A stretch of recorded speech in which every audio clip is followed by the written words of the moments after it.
कामगारांचा विषय जो हाताळलेला आहे, कारण आतापर्यंत जेवढे कामगार हे परिवहन मंत्री झाले त्यांनी कधी कामगारांविषयी बोलले नाही. नाही बघा, मी तुम्हाला सांगतो, अजून कामगारांच्या विषयाला मी हात घातलेला नाही, परंतु तुम्हाला एक गोष्ट सांगतो. बघा, एसटी कामगार आहे बिचारा, गेल्या अनेक वर्षापासून 1940 ची हे एसटी आहे, म्हणजे 2-2, 3-3 पिढ्या एसटी महामंडळामध्ये काम करणारेच आमचे कर्मचारी आहेत. आम्हाला प्रवाशांना जर सुविधा द्यायच्या असेल तरी आमच्या कामगारांना विश्वासात घेऊन त्यांना सुविधा उपलब्ध करून देऊन त्यांच्याकडूनच आम्हाला प्रवाशांना सुविधा द्यायच्या.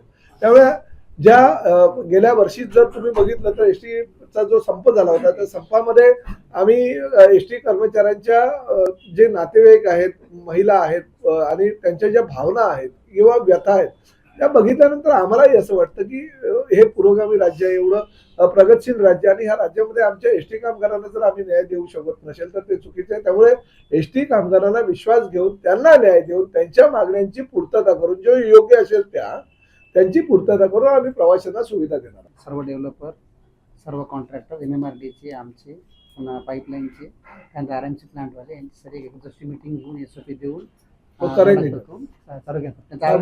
और किसी को कुछ सवाल है?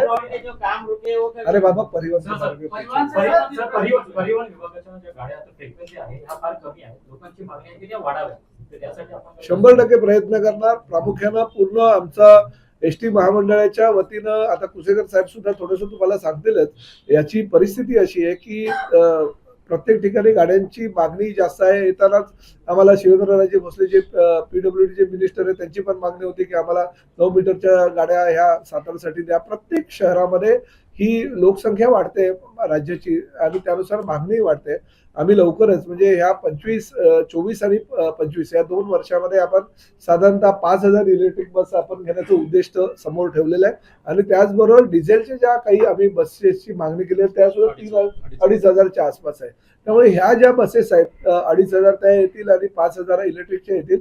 जेवढ्या लोकांच्या मागण्या आहेत त्यामध्ये आम्ही त्यांची पूर्तता करणार आहोत.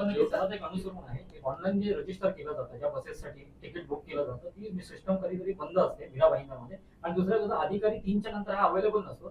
तो मला तक्रारी सांगितलं का ते जरा बघा लागेल. नाही ते 3 नाही, ते किमान संध्याकाळी 7-8 वाजेपर्यंत साहेब, कारण स्टेशनच्या समोरचा एरिया आहे. आपल्या इकडे मीरा भाईंदरचे आहेत का कोणी अधिकारी आता याचे बोलवलेत का? कोण आहे तिथलं? जरा बघ रे. हा, बोलव त्यांना जरा, आताच इन्स्ट्रक्शन देऊन टाकू आपण की संध्याकाळी, कारण स्टेशनच्या समोरचा एरिया. ABP माझा, उघडा डोळे बघा नीट.